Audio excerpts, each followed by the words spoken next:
Damos sequência ao Seminário Brasil Brasis, que hoje tratará da telenovela e o imaginário brasileiro. E temos o prazer de receber, para falar do assunto, quem entende do riscado.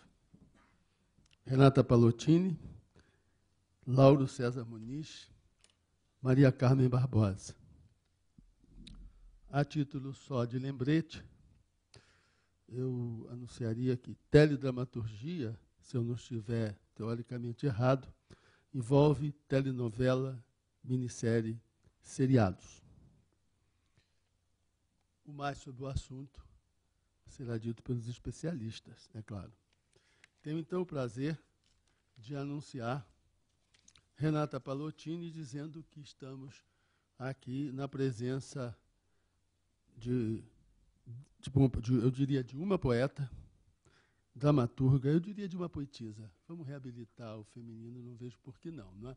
De uma poetisa, em tempos de afirmação do feminismo nas desinências, vamos então assumir a desinência. É poetisa, dramaturga, narradora.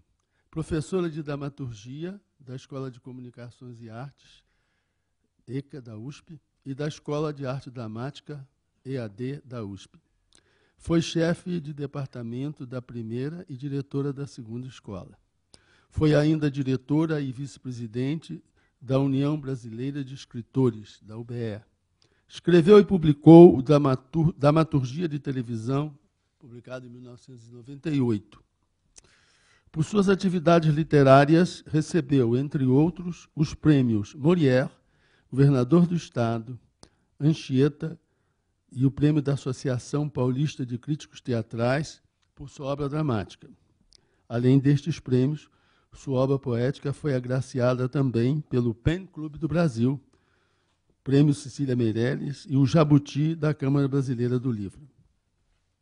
Em sua ampla bibliografia,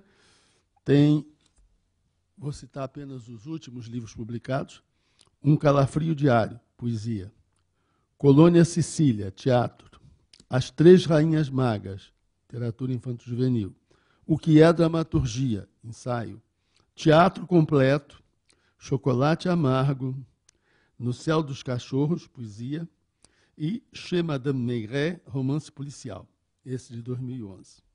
No campo da TV, escreveu textos para diversos canais da televisão brasileira, entre telenovelas especiais, minisséries e seriados, entre os quais destacaria textos para Malu Mulher, da TV Globo. Com a palavra, Renata Palottini, para a satisfação de todos nós.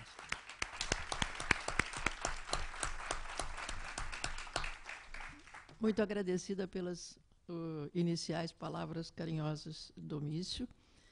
Agradeço aos acadêmicos presentes, a senhora presidente da Academia Brasileira de Letras, a quem agradeço especialmente o honroso convite e me congratulo com o fato de que a Academia Brasileira de Letras hoje esteja abrindo espaço para a telenovela, que durante muitos anos, eu diria décadas, foi desapreciada pela intelectualidade brasileira. Eu tenho que lembrar, por obrigação e por prazer, que a Universidade de São Paulo, a USP, criou já há cerca de 10 anos um núcleo de estudos de televisão, um núcleo de pesquisa de televisão, da qual eu faço parte. E isso, então, junto com esta iniciativa da academia, me leva a pensar que nós já estamos podendo fazer parte de uma nova classe de escritores e de estudiosos de uma realidade digna de ser pensada. Bom, o tema que me foi sugerido seria telenovela e realidade configurada. E isso nos faz pensar imediatamente numa questão de se saber o quanto essa realidade que é retratada na telenovela e nas produções semelhantes, ou seja, nas minisséries, nos seriados, nas séries em geral, possa ser de um teor tal que venha a influenciar os costumes, os hábitos, o comportamento de uma sociedade no nosso país e no nosso momento. É muito comum que se suponha, que se pense, que se pesquise sobre esse assunto. Será que a telenovela e suas semelhantes influencia de tal modo a realidade social que esta realidade se transforma de acordo com o que nós, os autores e os estudiosos, propomos nesses trabalhos de ficção? A gente precisa pensar, em primeiro lugar, que uma obra de ficção dificilmente pode corresponder à realidade. Mesmo que ela seja confessadamente realista, ela será sempre uma recriação da realidade, a partir da seleção feita por um autor. Um autor de telenovela não documenta necessariamente toda a realidade, ele não tem esse objetivo. O objetivo dele é tratar essa realidade que ele pode observar, inclusive através da observação e criação de pessoas de mentira, de pessoas que são inventadas por ele, ou seja, dos personagens. Ele tem que fazer uma seleção desses personagens inicialmente, depois tem que fazer a seleção dos caracteres que ele quer que esses personagens tenham, de forma que tudo parte da seleção desse autor. É claro que olhando a realidade, que ele vai chegar a fazer isso, mas ele não vai fazê-la de uma forma documental. Até porque, se a gente for pensar num documentário mesmo, num documentário para cinema, num documentário para televisão, a gente vê que nem o documentário é totalmente realista, porque o documentário é feito também a partir de uma seleção de cenas, de uma seleção de sequências de imagens, de uma seleção de personagens. Se você vai fazer um documentário sobre personagens, habitantes de rua, moradores de rua, você vai selecionar os moradores de rua que você quer tratar, e desses moradores você vai selecionar características que você quer que sejam vistas, que sejam expostas. Nada é puramente documental, nem mesmo um documentário. E eu diria que nem mesmo um documental ou um documento. Vamos exagerar um pouco. E também é preciso pensar o seguinte: a realidade da telenovela começa a nos afetar, a nós, público, digamos, mais a partir dos anos 60, e não tanto antes. Por quê? Porque antes, a maior parte das nossas telenovelas, e quando eu falo telenovela, estou falando sempre das séries de um modo geral, a maior parte dessas telenovelas não era ambientada no Brasil que nós conhecemos. Ela provinha muitas vezes de ambientes exóticos, de sociedades exóticas que exatamente atraíam o público por esse exotismo.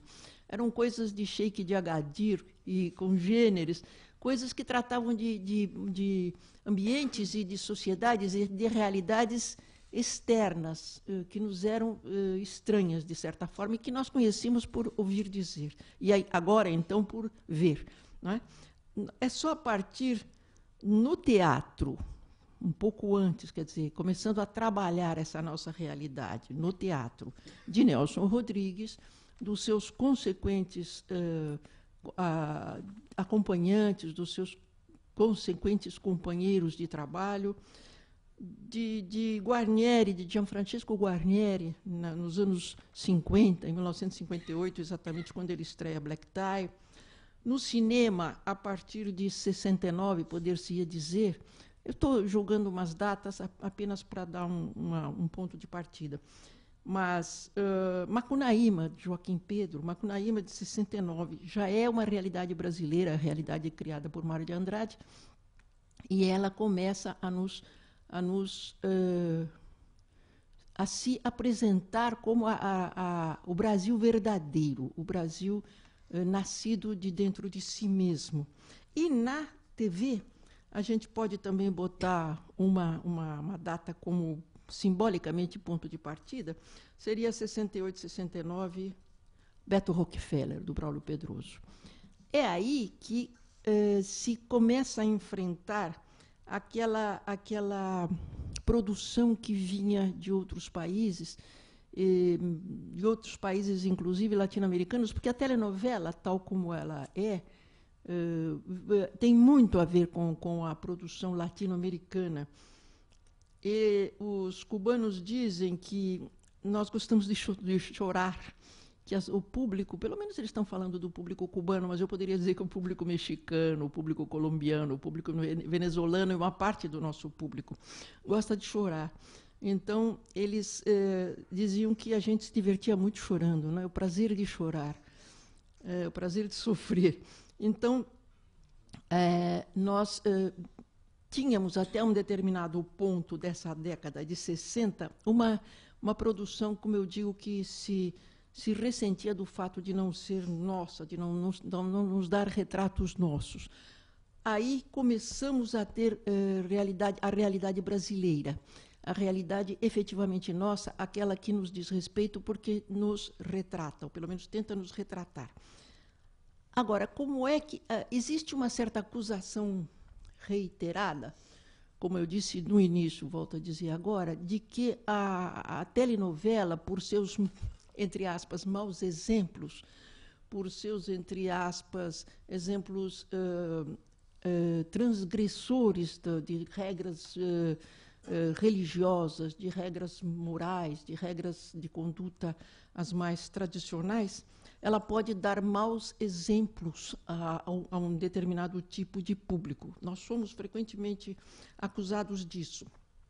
Agora, não se pode supor que a sociedade sofra esses embates no caminho da mudança, no caminho da sua modernização, assim, de chofre. Ou seja, que a sociedade, de repente, veja que há um caso de adultério e, imediatamente, ela começa a dizer, que bom, a gente pode ser adúltero.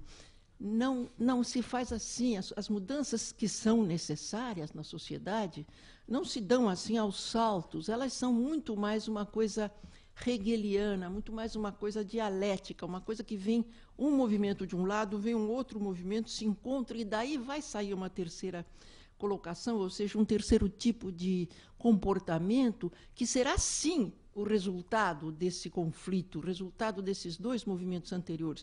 Mas a gente tem que pensar em termos de cultura tradicional, a cultura nossa que existe, do moralismo com o qual nós fomos formados e que ele não se derruba, em certos casos, infelizmente, ele não se derruba de um momento para outro. A gente tem que pensar no grande peso da religião ou das religiões, que são extremamente fortes, extremamente ponderáveis e que norteiam, muitas vezes, uma grande parte da audiência de televisão e, portanto, da audiência da telenovela. E, é claro, a gente não pode esquecer de uma força que nós conhecemos, nós profissionais que trabalhamos com telenovela, com televisão, conhecemos, que é a força da censura. Não só da censura oficial, que todos nós sabemos que existiu, e existiu com grande energia, infeliz energia contra nós, mas toda aquela que vem de outros tipos de poderes. Poderes, como eu disse, ligados às religiões, poderes ligados a vários tipos de moralismo, poderes ligados aos preconceitos, que são muito, muito violentos. Nós estamos vendo, no momento, uma luta no sentido de criminalizar certos preconceitos, como, por exemplo, a homofobia, não a homofobia introjetada, mas a homofobia que se extroverte em violência a ferir e a atingir pessoas inocentes. Nós sabemos que existem, neste momento, fortes poderes de censura, até mesmo os poderes da censura ligados ao comercial, ligadas ao poder do dinheiro. O dinheiro pesa muito e, em muitas ocasiões, nós somos obrigados a nos curvar a certas proibições que emanam simplesmente do comercial, emanam simplesmente do direito. Portanto, para concluir, eu diria que, embora a telenovela seja uma obra de ficção considerada, basicamente, maiormente realista, ela não é um retrato da realidade, ela é uma ficção sobre a realidade, uma realidade selecionada, uma realidade recriada pelo autor e pelos atores, e pela produção, e pelo cenário, etc., etc., etc. E essa mudança que a sociedade vai sofrendo com o influxo da telenovela, e que deve efetivamente sofrer, não é feita em golpes, não será uma cena um pouco mais ousada de amor que vai tornar a nossa sociedade uma sociedade imoral, pervertida e decaída. Era só isso.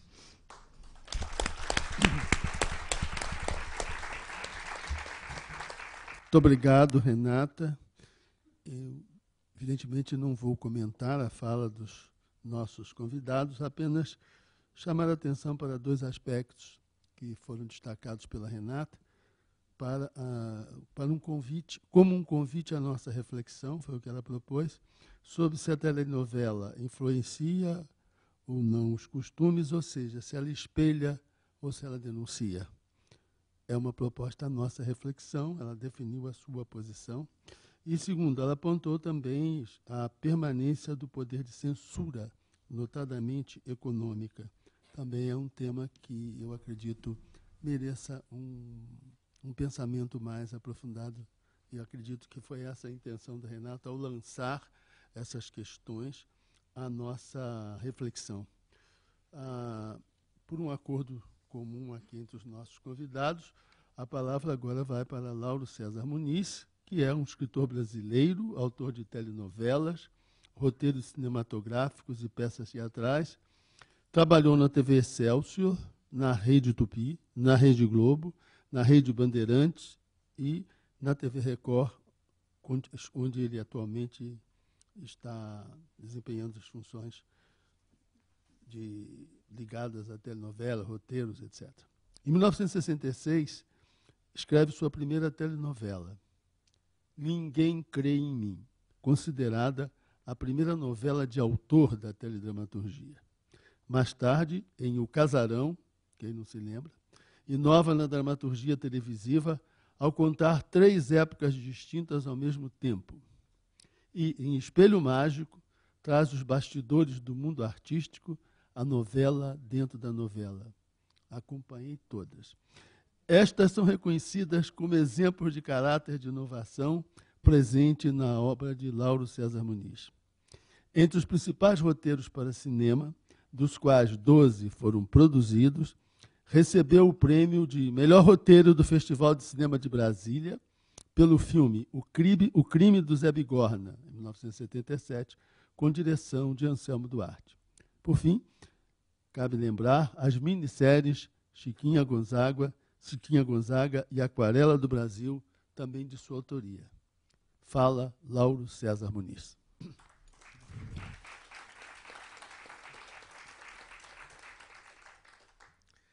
Para mim é uma grande honra estar aqui na academia, realmente. É a primeira vez que eu piso na academia, no Petit Trianon. Fiquei emocionado percorrer aqueles corredores. Aquilo, para mim, é um monumento de uma memória muito antiga. Sempre, todos nós que trabalhamos com letras, sonhamos sempre com a academia, que é uma coisa...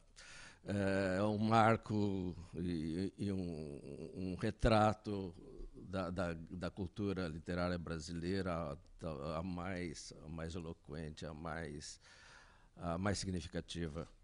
Então, estar aqui, para mim, é um momento muito especial. Para estar aqui, eu acordei 12 horas atrás, porque eu estou escrevendo uma novela. E escrever uma novela é uma tarefa absolutamente asfixiante. Eu trabalho 25 horas por dia, eu costumo dizer.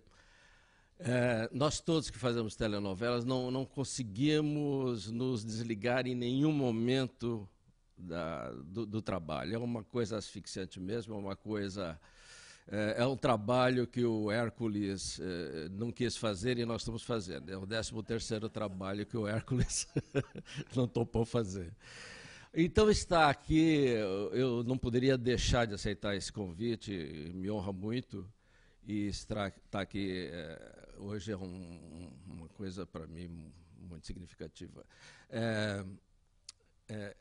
Eu estou enfrentando agora um momento extremamente difícil. Eu estou fazendo uma novela que não deu certo. E aí é que a gente sente como é o peso da responsabilidade disso tudo, a cobrança, o assédio da sociedade, as pancadas que eu levo dos vários sites de blogs e orkuts, cheio de discussões a respeito dessa novela que eu estou fazendo agora. E eu fico me perguntando se o fracasso é meu ou se o fracasso é da emissora. Eu não sei ainda responder essa pergunta, só o tempo vai me responder isso. A emissora também está enfrentando, junto comigo, uma dificuldade enorme com relação à audiência. Fracasso ou sucesso se mede em telenovela pela audiência, pelo Ibope, que é uma instituição que colhe as informações tem uma amostra de telespectadores que estabelece minuto a minuto e diariamente como é que vão indo os nossos trabalhos. É uma coisa asfixiante, é uma coisa terrível, uma coisa que nos subjuga de uma forma estatística e muitas vezes injusta e nos desespera. Acompanhar uma telenovela minuto a minuto e observar subidas e descidas do índice de audiência entre o intervalo comercial e a gente vê que cai e depois do intervalo comercial o público não volta, é desesperador, porque você tem a impressão que você está fazendo, é como fazer uma peça de teatro em que o público, de repente, depois do primeiro intervalo, ela não volta para assistir a peça. É uma coisa que vai triturando a gente, vai mexendo, vai moendo, vai deixando a gente desesperado. Eu estou falando de uma desgraça para dizer que é um trabalho realmente em que a sociedade brasileira está envolvida. Ela não se satisfaz apenas em observar catarticamente aquilo que nós apresentamos como história, como personagens, como conflitos ou como, vamos dizer, discussão de um projeto social ou de uma ideia relativa àquele momento do país ou de uma região. Ela quer participar muito mais ativamente, como no futebol. Ele quer escalar o time, ele quer dar palpite para o técnico, ele sabe mais do que o técnico sobre o time que ele torce, o torcedor. E a sensação que nós, autores, temos é mais ou menos essa, ou seja, nós somos visados e analisados e discutidos o tempo integral. Existe uma coisa terrível hoje chamada Twitter, que eu não me arrisquei a pisar ainda, e que nos diz a cada momento como é que eles estão nos vendo. É impressionante acompanhar aquele quadro de Ibope e, ao mesmo tempo, paralelamente, ouvir os comentários dos telespectadores que fazem paralelamente de uma maneira genial, que eu não sei como é que eles conseguem, assistir e ao mesmo tempo escrever em algum lugar alguma mensagem que vai para outro rebater e por aí vai e cria uma onda de discussão enquanto a novela está correndo no mesmo momento. Isso tudo faz com que a gente não possa ignorar que a telenovela é um elemento de discussão, é um púlpito, é uma forma de comunicação fundamental nesse país. Quer queira, quer não, é realidade isso, não é? Nós temos que lembrar que a telenovela não é uma invenção nossa, mas aqui no Brasil ela frutificou de uma maneira brilhante, uma coisa linda, uma coisa que na década de 70 e 80 era a melhor telenovela do mundo. Nós fazíamos os melhores trabalhos realmente. Nós exportamos nossas telenovelas para 120 países. É uma coisa espantosa isso, é uma coisa que... Eu já tive a oportunidade de assistir novelas minhas fora do Brasil, é uma emoção muito grande. Já tive a oportunidade de atender um telefonema de um amigo que estava em Atenas, dizendo para mim: eu estou vendo sua novela nesse momento com legendas em grego, em português e com legendas em grego. É uma grande emoção, é uma coisa assim que, puxa, eu estou no mundo. E nós fizemos durante muitos e muitos anos a melhor telenovela do Brasil. Fizemos realmente trabalhos excepcionais a partir do Bert Rockefeller, que a Renata citou como um divisor de águas. A partir daquele momento, a telenovela realmente adquiriu uma força, uma penetração na sociedade brasileira, e falando dos problemas da sociedade brasileira. Eu acho que nós contribuímos, de certa forma, para resolver, para a decisão de muitos problemas que estavam potencialmente adiados sempre. Nós víamos e tocávamos no assunto numa telenovela sobre aquele problema, e o problema era mais aberto, a sociedade discutia melhor o problema, isso eu senti na pele na Escalada, e o Congresso não podia deixar de entender que aquele problema era de ordem nacional e toda a sociedade já estava envolvida com o problema. Uma vez eu tive a honra de ouvir do Nelson Carneiro, vamos dizer, o homem que conseguiu retomar a ideia do divórcio no Brasil, uma frase que me emocionou muito. Ele disse que a Escalada, minha telenovela, que tinha sido produzida 2 anos antes da lei ser aprovada no país, que havia contribuído muito para facilitado muito os caminhos dele para convencer e discutir o assunto da necessidade do divórcio no Brasil, para acabar com a hipocrisia do que era uma lei absurda, que era do desquite, que era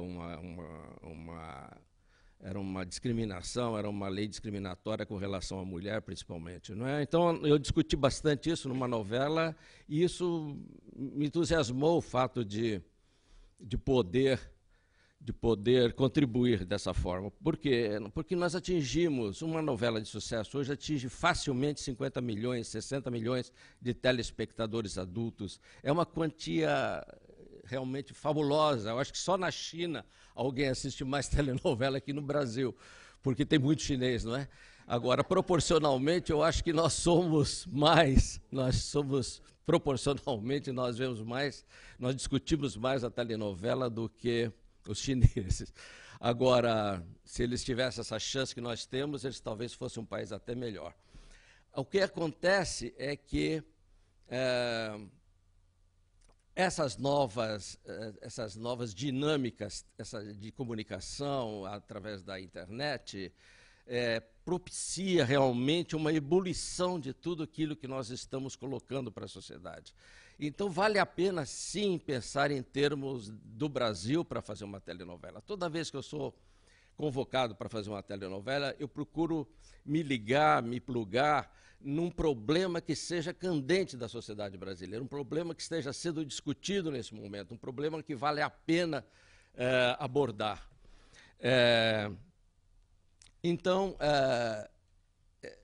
me parece que nós temos essa contribuição. O país responde a tudo que nós escrevemos. Nós somos bombardeados diariamente com muitas informações a respeito do nosso trabalho, o que também nos transforma em sofredores, na medida que as informações são muito desencontradas e difíceis de filtrar num momento em que você está criando ficção. Os senhores que são os maiores ficcionistas do Brasil, aqui entre nós tem vários dos maiores ficcionistas do Brasil, que podem avaliar o que seja trabalhar sob pressão e sob o bombardeio dessas informações permanentes, sobre um trabalho que está sendo feito ainda. Porque o trabalho não é feito e depois encenado como no teatro, não é feito um roteiro como no cinema e depois exibido. Não, é um trabalho feito junto com a sociedade. A sociedade interage conosco nesse trabalho. Então, com esses elementos novos de comunicação via internet, esse bombardeio de informações, de discussões, de palpites e de xingatório até, é uma coisa que nos coloca no meio de um fogo cruzado permanente. Isso é muito desgastante, extremamente desgastante. E quando a novela não vai bem, como é o caso da minha novela atual, aí então é uma inquisição, você vira um sujeito no banco dos réus, né? Você se coloca no banco dos réus, você se coloca, acaba se colocando no foco da coisa, durmo pouco, e quando acordo eu penso assim, puxa, onde eu errei, que eu fiz de errado nessa novela, eu acertei tantas, justamente aqui tinha que errar na minha última novela, porque eu proclamei que essa seria a minha última novela. Não porque eu não gosto de fazer, não, eu gosto muito, mas é porque eu já estou ficando uma idade meio difícil de suportar esse trabalho hercúleo, né? Então, estou aqui desabafando, falando coisas, porque infelizmente não tive...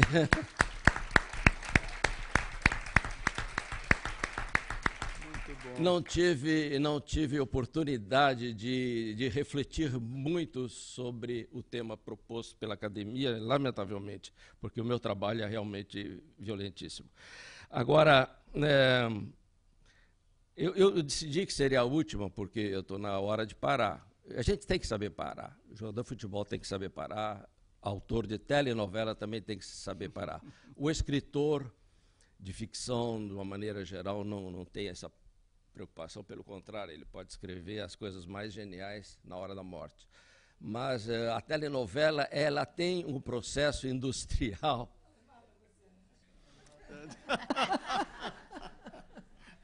Ótimo. É terrível. Mas já foram alguns companheiros por causa disso, né? Sei, eu conheço dois amigões, claro. Cassiano e Jorge. Né? E Jorge também. Jorge também. Jorge Andrade, sim. Ele ficou muito magoado com umas coisas que aconteceram com ele lá na TV Bandeirantes, e isso o abateu profundamente. Eu estive com o Jorge desde aquele período e eu senti isso. Ele o abateu profundamente, depois ele foi se desgastando, depois veio um problema no coração.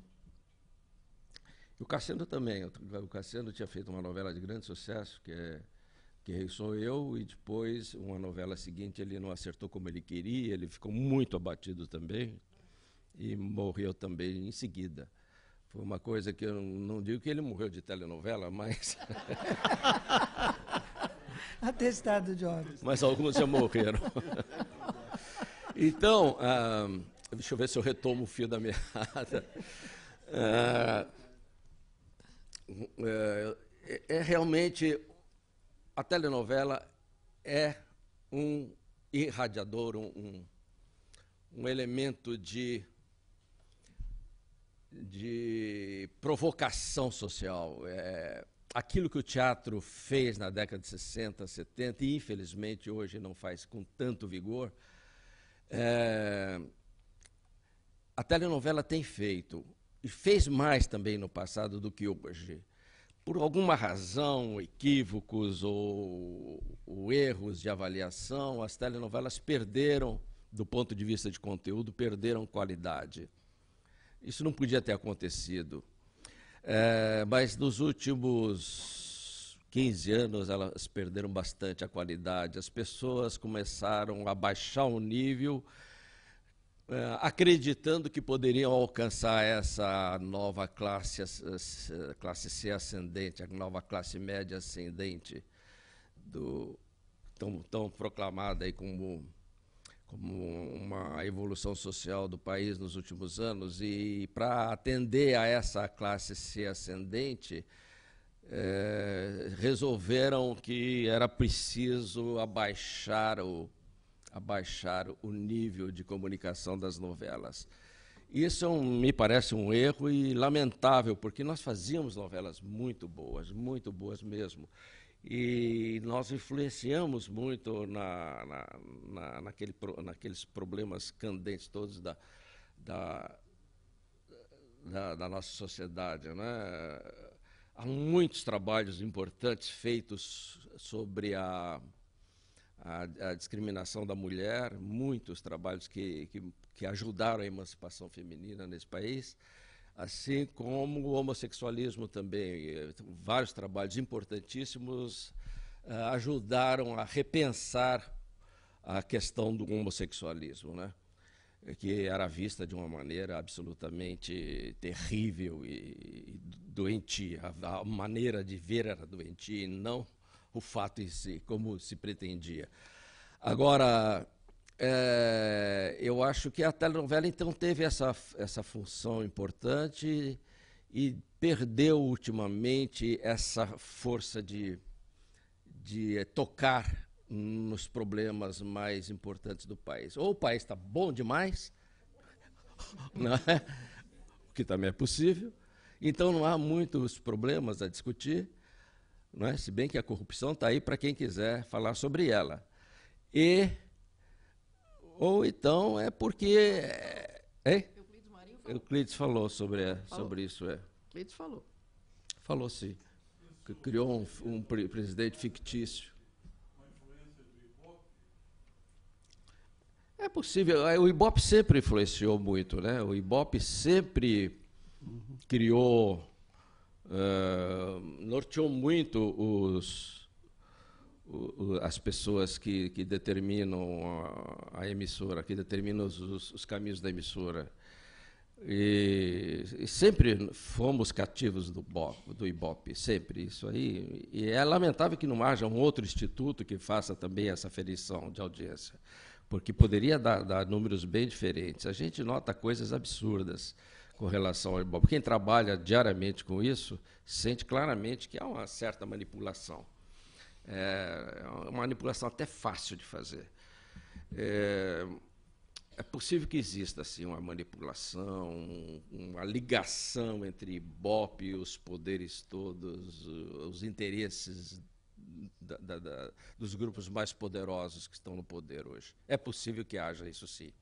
Não temos prova disso, mas temos apenas um instituto e ninguém quer criar outro. Toda vez que surge alguém falando em criar um novo instituto, se dá um jeito da coisa sumir, desaparecer.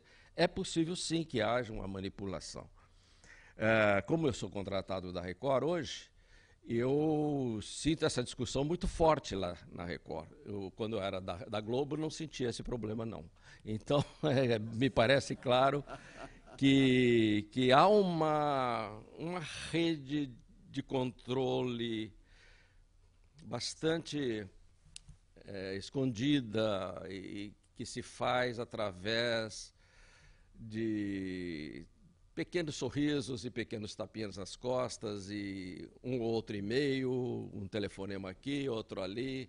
Então, os poderes todos se unem num interesse comum, tem um denominador comum para gerir o país.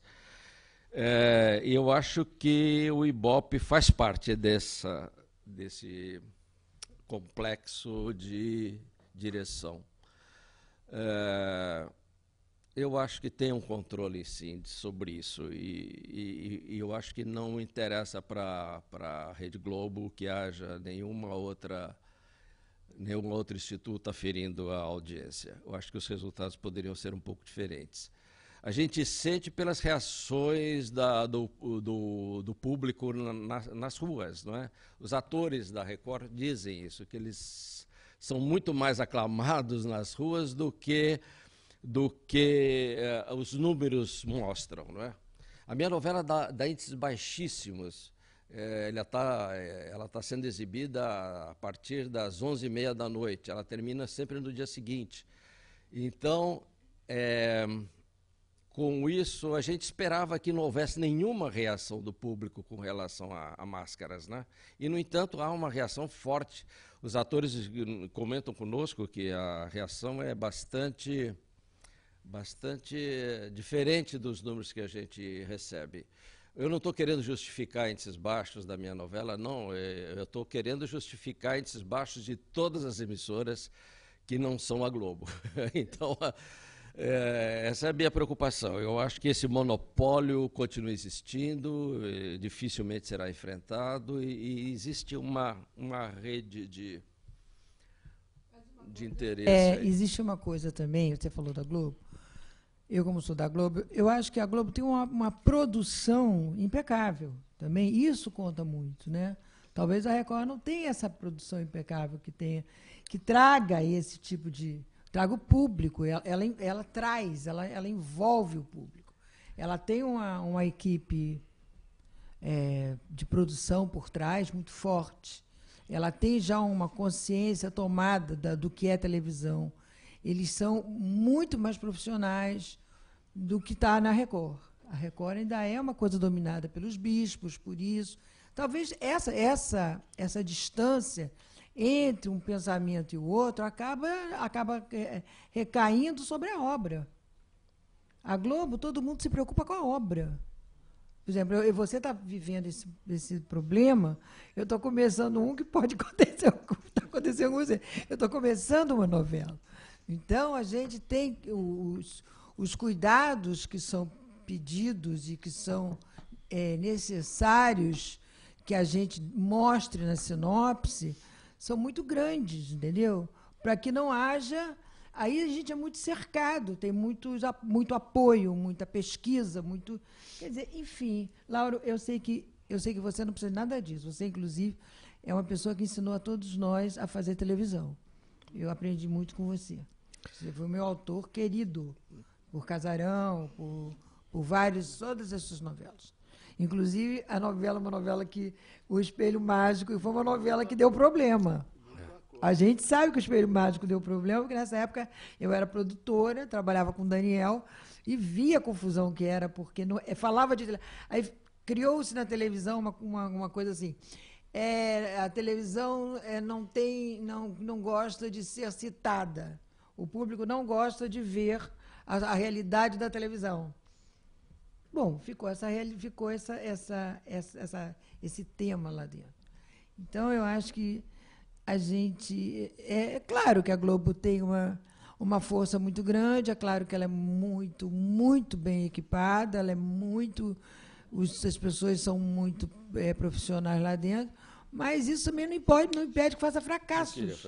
A novela das 6, por exemplo, não é um sucesso. Eu anotei umas coisas aqui. Não especificamente para hoje, mas eu sou obrigado a lançar mão disso.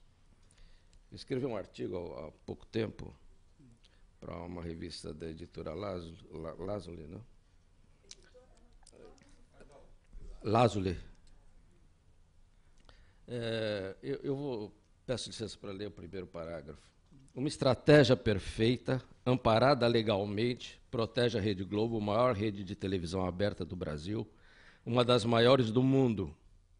Numa engenharia de comunicação perfeita, várias emissoras de televisão por assinatura, Globo News, cobrindo jornalismo, Sport TV 1, 2, 3, Multishow com variedades, GNT focado na mulher, Telecines, são 5 ou 6, o canal Viva, que está agora repetindo vários sucessos do passado da Globo, o melhor do entretenimento do passado e presente da rede principal, o canal Viva.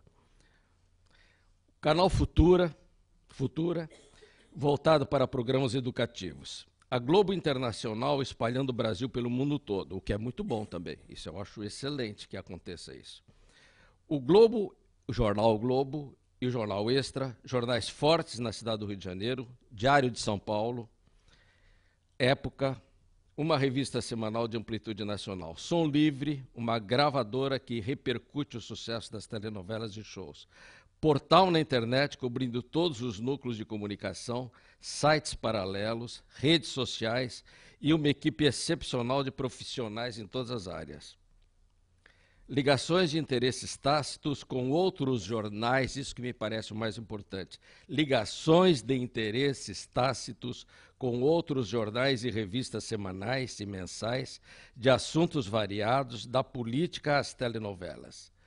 Pioneirismo, oportunismo histórico, mérito.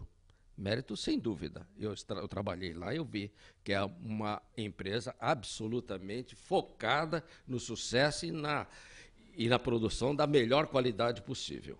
Oportunismo histórico, temos que lembrar em que época que apareceu a Rede Globo Televisão. Pioneirismo, até certo ponto que temos que pensar que houve um legado da Excelsior, da Tupi também, como raízes. Assim blindada, fica quase impossível a qualquer grupo colher algum resultado. Há tentativas históricas, a maioria fracassadas, mas hoje a Rede Record crescendo lá, agora aqui eu defendendo a minha emissora. Agora, eu não vou ler o resto, porque eu apenas falo que a Rede Record não tem essa rede de informações blindando todas as possibilidades de alguém romper esse monopólio. Tá certo? Nem as emissoras educativas, o que é lamentável, a TV Cultura, é lamentável que a TV Cultura de São Paulo não tenha penetração nenhuma, infelizmente. A TV Brasil tem qualidades, tem alguns programas de qualidade, mas também sempre fica muito, muito, muito aquém de qualquer canal Futura, que tem muito mais possibilidades, e canal Viva, que repete sucessos antigos e tudo mais. É uma blindagem de comunicação fantástica, fantástica. Faz o sucesso de quem quiser e faz o fracasso também de quem quiser. Isso é muito... É para ser refletido isso. Isso tem que ser pensado muito. É muito forte. Imagina, por exemplo, os Tívitas com a Veja, não é? É uma revista independente. É uma revista que depende ou não depende desse poderio da Rede Globo. É muito difícil que a Veja, que a organização da Abril, se coloque contra a Rede Globo. Vou dar um exemplo, assim, numa revista popular chamada Contigo, que se ocupa de celebridades, se ocupa de verdades, das realidades do dia a dia dos atores e atrizes. Esta revista vive dos nomes da Globo, ela vive das celebridades da Rede Globo, ela vive disso. Ela faz um prêmio anual de televisão, que não é um prêmio de televisão, é um prêmio de televisão da Rede Globo. Nunca nenhuma emissora ganhou prêmio, a não ser a Rede Globo lá dentro desse critério de premiar da revista Contigo, que é da Abril. Então, veja, essas ligações de interesses tácitos a que eu me refiro aqui, é que eu acho, né, que são jornais, revistas semanais, tal, cria um complexo tal de comunicação que é impossível romper. É tão bem armado, tudo está tão bem blindado, a verdade sobre o país está tão bem blindada que, sabe, é uma coisa... Porque nós temos que refletir muito, muito, muito sobre isso. Eu acho que basta pensar só no futebol. Por exemplo, futebol. Como é que uma emissora ou um grupo de emissoras ligadas a esse complexo pode transmitir o jogo da seleção brasileira? Só essa emissora pode transmitir o jogo da seleção brasileira. É uma coisa impondo o seu ponto de vista, fazendo com que tudo flua, que tudo se concentre, né, no sentido de agradar vamos dizer, impondo horários, comprando horários, transmitiu o jogo ontem de Buenos Aires no horário que quis, à vontade, porque esse não é horário nem o dia de exibição. Nunca foi. Nunca foi. Na Argentina, em Buenos Aires, os jogos são transmitidos no meio da semana, nas quintas-feiras, e num outro horário. E, no entanto, foi transmitido, nós temos o mesmo fuso horário da Argentina, foi transmitido no nosso horário. É muito, muito poder. Eu acho que esse poder é preciso ser analisado, porque... Mas por quem? Não é? Pelo povo. O povo...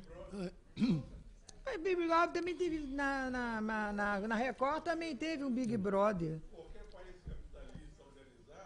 Do mundo inteiro teve Big Brother.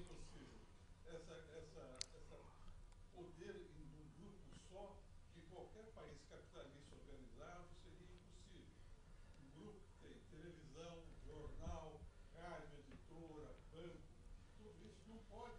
Porque um país dos Estados Unidos, os maridos teriam preso. Mas o Brasil é um país rico, né? Aqui a fortuna fica sempre na mão de alguém. Esse é o problema do Brasil. O coordenador, Não é o problema. infelizmente, o papel do coordenador é lembrar o tempo. É lembrar o tempo e lembrar também a dinâmica do seminário, né?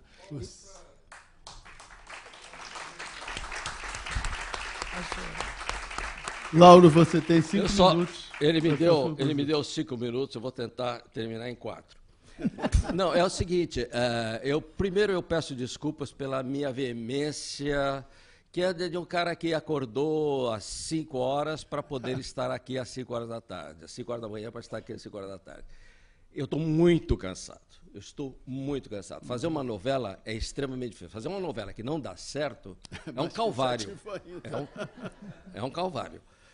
Alguns amigos estão me socorrendo no momento, me mandando mensagens parece um velório. É uma coisa.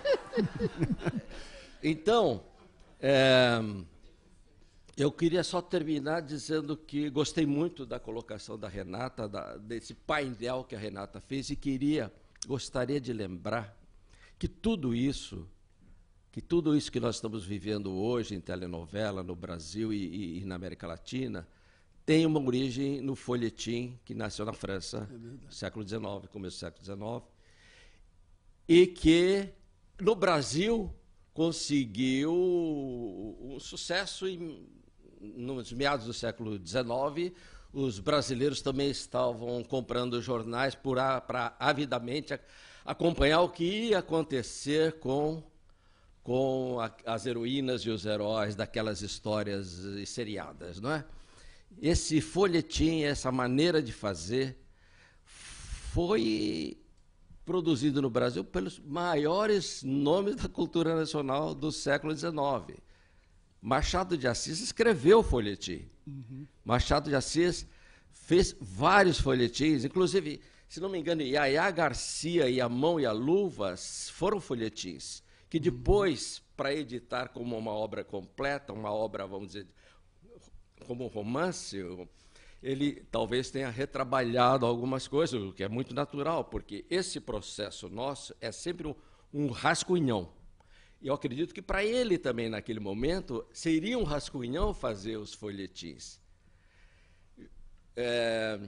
Joaquim Manuel de Macedo, José de Alencar, Manuel Antônio de Almeida, que com a Moreninha fez um enorme sucesso. Era um folhetim a Moreninha. Era um folhetim. José do Patrocínio fez folhetins também. Eu fiquei surpreso quando eu fui fazer Chiquinho, fiz uma pesquisa bastante boa sobre o José do Patrocínio, que era amigo da Chiquinha Gonzaga, e me surpreendi de saber que ele escrevia folhetins. E ele chegou uma vez, até metade de um folhetim, não aguentou, passou para um colega. Então, essa nossa atividade, que passou depois pelo rádio, na década de 40 do século XX, passou pelo rádio, e depois as primeiras telenovelas saíram muito das mexicanas, cubanas e argentinas, para se transformar num enorme sucesso no Brasil. Isso tudo tem uma raiz linda, que são esses grandes nomes que eu citei, principalmente Machado de Assis. Olá.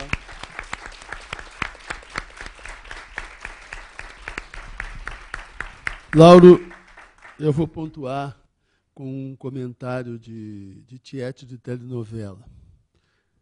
Mata todo mundo e recomeça.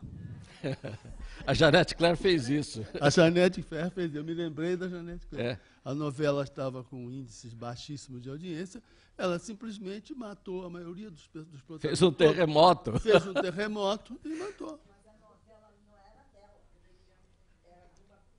Glória Magadã. Glória Magadã. E ela reformulou e matou. Se matou a da Magadã, é muito mais natural matar os seus próprios personagens. Mas eu queria deixar claro um agradecimento especialíssimo ao Lauro pela deferência. Espero que você não assista a minha novela. Claro que Não, eu vou dar um inciso para você, um pontinho. É às 11h30? Agora você, 11h30, é. Agora você provocou a minha curiosidade. 11h40. 11h40 entrou. Anteontem entrou 11h40 e terminou meia-noite e 20 e pouco. Tá. Mas eu queria agradecer realmente pela sua deferência de atender ao convite da casa, sobretudo no momento em que você está escrevendo uma telenovela. Se nós já não soubéssemos o que isso significa, você deixou aqui com um depoimento sinceríssimo, um depoimento de autor, né, o seu trabalho, suas sofrências, a tortura dos índices do Ibope e tudo mais que você acrescentou, de tal forma que qualquer vestígio de inveja que nós, escritores, tivéssemos pelos autores de telenovelas, ele acaba de desaparecer nesse momento, deixa de ter qualquer sentido, né? Porque não é fácil. Eu prefiro escrever contos e romances, não é, Nélida Pinhon? Né? E eu achei também interessante, só pontuar isso, que o Lauro caracterizou a natureza especificamente brasileira do folhetim eletrônico que tanto nos mobiliza. E as vicissitudes do trabalho, todos nós ouvimos aqui e todos nós incorporamos, e cada um terá, naturalmente, mais uma vez, um objeto de funda reflexão sobre os caminhos e descaminhos da teledramaturgia brasileira dentro dessa realidade, que é a proposta desse seminário Brasil-Brasil, né? Discutir a influência da telenovela no imaginário brasileiro, e acredito que estamos caminhando nessa direção. E volta a palavra, porque ela sumiu, volta a palavra para Maria Carmen Barbosa, que é carioca, filha de Haroldo Barbosa, né, que fez todo o seu curso, todo o seu curso de formação, desde o primário até o término do científico no Colégio Resende. Foi nadadora, premiada, nadadora vitoriosa do Clube Guanabara, onde os milhares de metros que passava com a cabeça dentro d'água fez com que começasse a imaginar suas primeiras histórias. Em 1973, Maria Carmen entra para a TV Globo, onde é produtora das séries brasileiras, assistente de direção e coordenadora de recursos artísticos. Destacam-se as séries Armação Ilimitada, de Antônio Calmon, Grandes Nomes, de Roberto Talma, Chico e Caetano, com Daniel Filho e Roberto Talma, e a série Delegacia de Mulheres. Com Miguel Falabella, com muito orgulho meu ex-aluno, tem feito várias parcerias no teatro, entre elas as peças Querido Mundo, Louro Alto Solteiro Procura, Capitanias Hereditárias e, pelo amor de Deus, não fala assim comigo, com o musical South American Way, sobre a vida de Carmen Miranda, pelo qual ganharam o Prêmio Shell. Em parceria, traz frutos na televisão. Salsa e Merengue, Lua Cheia de Amor, ambas no horário das 7 horas, e Toma Lá da Cá. Publica A Louca de Louça, crônicas que saíram no jornal O Globo, de 89 a 91, e poesias. Atualmente, Maria Carmen está envolvida com a sinopse de nova novela para o horário das 18 horas, em parceria com Mário Teixeira. Tem a palavra Maria Carmen Barbosa.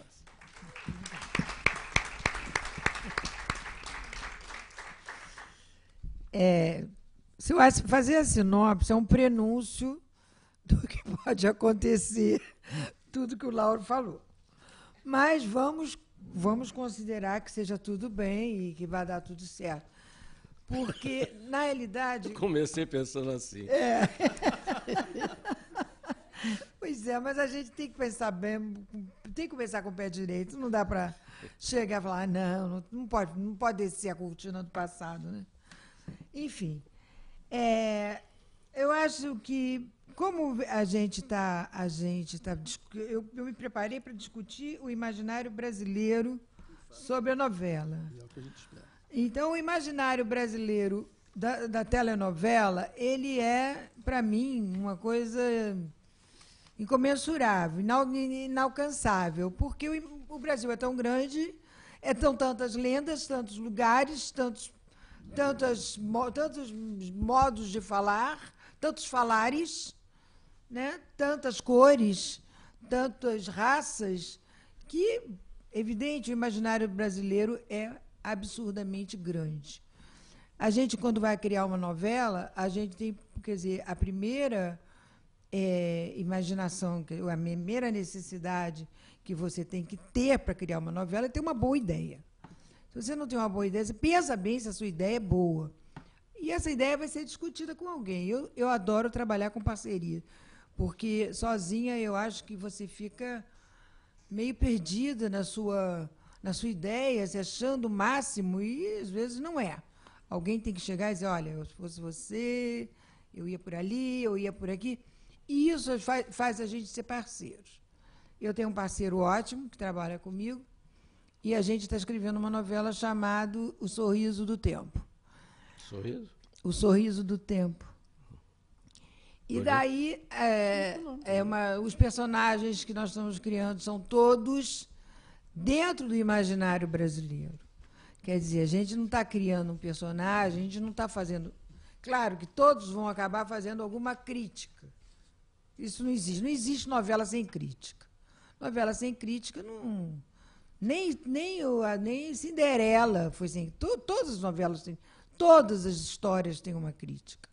A novela da gente tem, mas, na realidade, ela é um misto de todas as histórias, entendeu? De todas as histórias que já foram contadas, mas que são outras na nossa cabeça.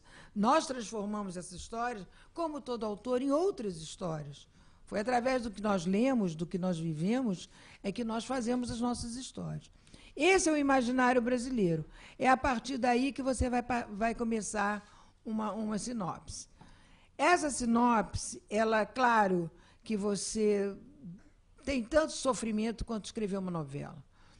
Você sofre porque você dorme com o personagem, você acorda com ele, você acha que ele está bom, você acha que ele não está, você acha que vai matar ele, acha que ele está chato, oh, que pessoa insuportável, acho que eu não quero essa pessoa perto de mim, e começa a ganhar um monte de gente falando com você. Então, é claro que você também tem um desgaste muito grande. Agora, quanto à questão de você... Eu estou misturando um pouco a coisa, porque eu ouvi tanta gente importante para mim, dizendo coisas tão interessantes, que eu estou com essas coisas todas na minha cabeça.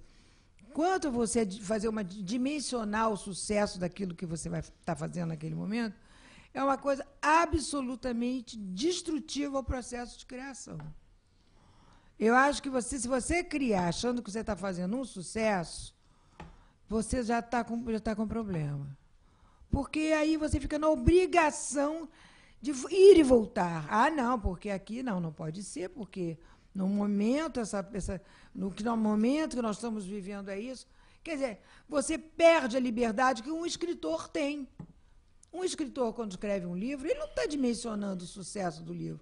Ele está dimensionando o que ele está colocando na sua obra.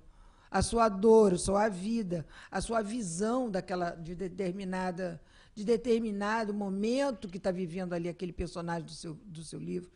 Eu acho que a gente, quando escreve uma novela, eu acho que isso que o Lauro fez, por exemplo, eu não acredito que o texto dele tenha defeitos, não acredito. Eu acho que teve uma produção errada. Eu acho isso. Eu acho que chega uma hora e que as coisas o cenário não ficou legal, o elenco não estava bem. Eu acho que tem uma conjuminância de erros, às vezes, que leva uma obra a ficar aguada.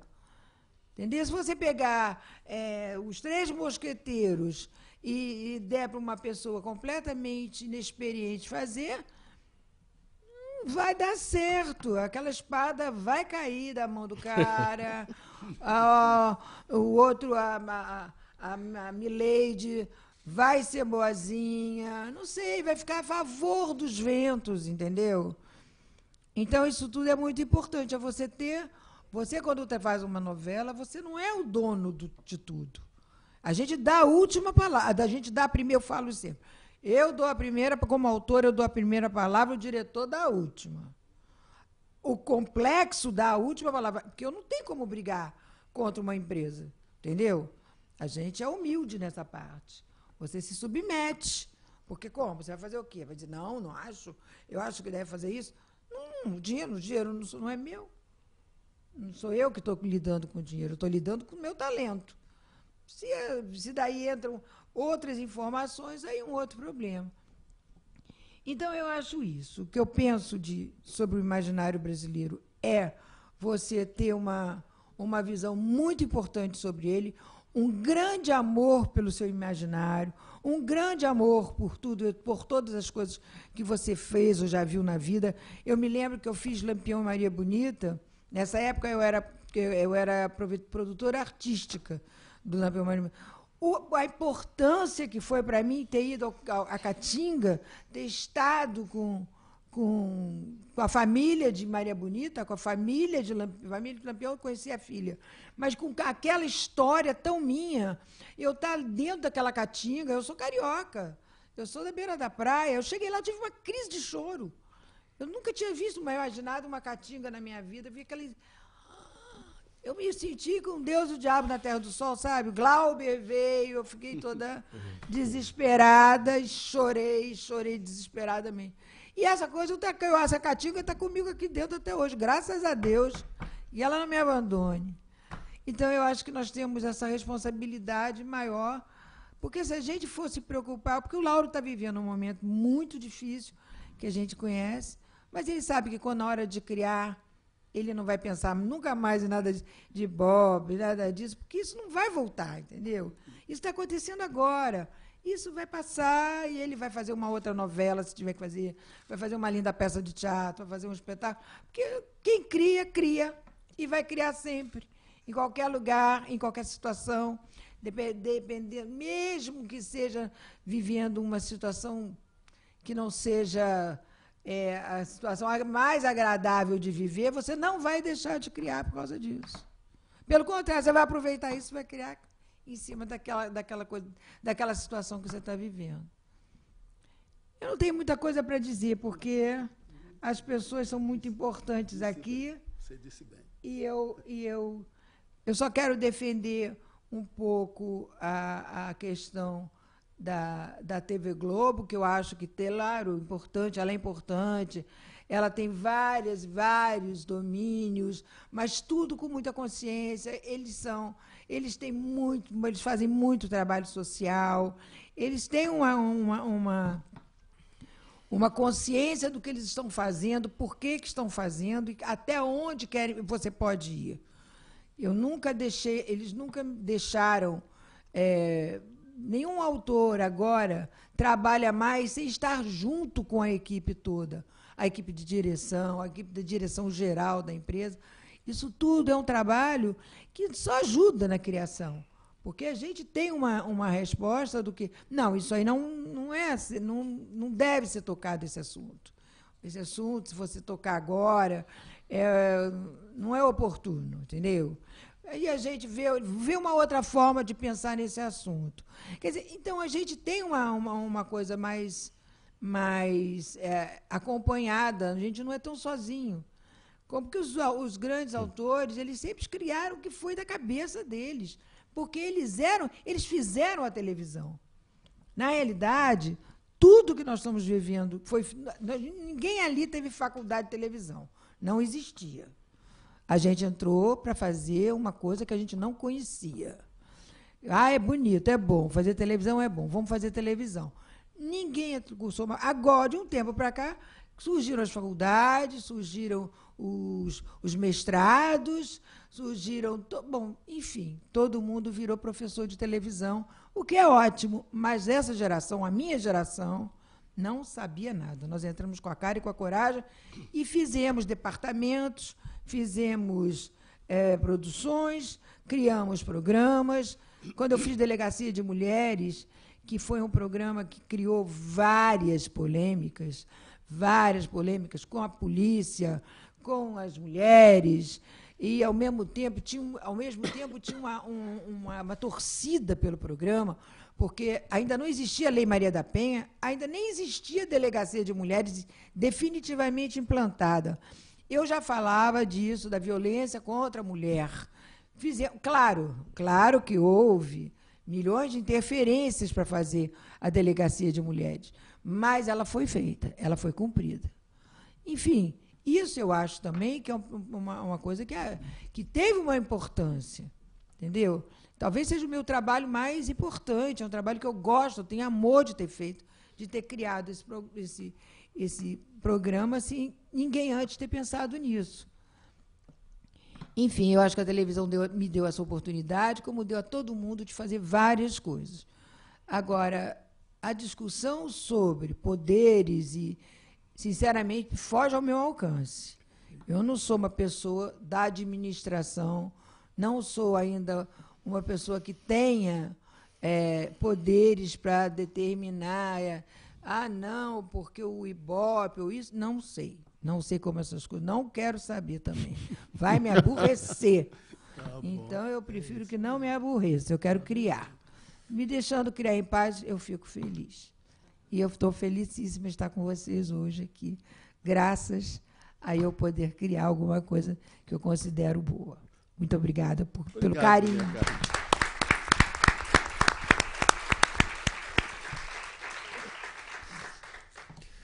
Maria Carmen pontuou algumas coisas, eu destaquei aqui duas. Primeiro, não existe novela sem crítica. Eu diria, não existe obra criada sem crítica. Né? O autor põe, o leitor dispõe e faz do seu texto o que ele bem entender. Antigamente, o crítico se interpunha, mas como dizem que já não existe mais crítica, então ficamos só nas duas possibilidades.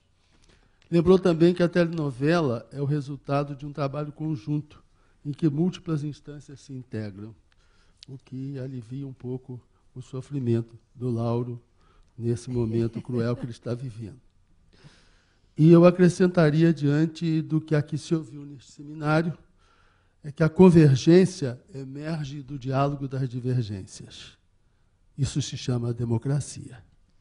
Muito bem. Então, eu convido a todos para o próximo seminário, no dia 26 de julho, quinta-feira, às 17h30, como sempre, cujo tema será o Brasil de hoje no mundo, com a participação do acadêmico Cândido Mendes, de Miriam Leitão e de Clóvis Brigagão.